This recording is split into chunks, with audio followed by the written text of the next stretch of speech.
क्रांतिकारक आंदोलन भी बंद हो गया।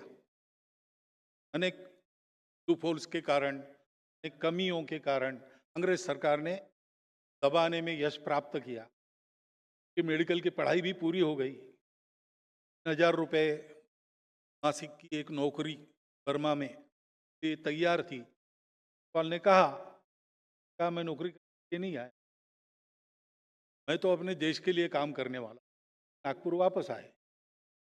चाचा जी ने विवाह के बारे में पूछा, चाचा जी को पत्र लिखा, इस जीवन में मुझे दूसरा कोई काम करना नहीं है, क्योंकि उन्होंने प्रतिज्ञा की थी अनुशीलन समिति में प्रवेश करने। यह जन्म मेरा देश के लिए है, अपने सुख का विचार अगले जन्म। और इसलिए कांग्रेस का जो आंदोलन चल रहा था उसमें उन्होंने भाग लिया। 1920 में उस आंदोलन का प्रचार करते समय भाषण किए, के चलते सेडिशन का मुकदमा उन पर चला और उसमें उन्होंने अपना डिफेंस दिया। डिफेंस देते नहीं थे, लेकिन उन्होंने कहा कि मैं डिफेंस दूंगा, कोर्ट में मेरा और एक भाषण होगा, पत्रकार वगैरह आएंगे और एक बार मेरे प्रचार की मुझे।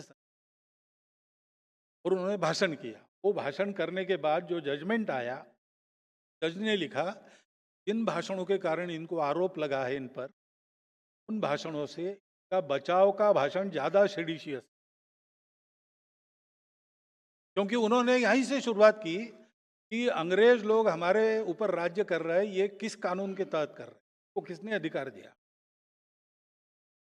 स्वतंत्रता तो प्रत्येक व्यक्ति का जन्म सिद्ध हक है। मैंने लोगों को यही बताया है, स्वतंत्रता प्राप्त करने के उपाय बताए हैं, किसी के विरोध में कुछ नहीं कहा। जो आपके भाषण लिखने वाले लोग हैं उनको मराठी भी ठीक से नहीं आता, मेरे भाषण मराठी में। आरोप तो आपका झूठा है, लेकिन ये कोर्ट भी बेकानूनी है। इस न्याय को, इस न्यायाधीश को, इस न्यायालय को मैं, इसलिए उनको 1 वर्ष सश्रम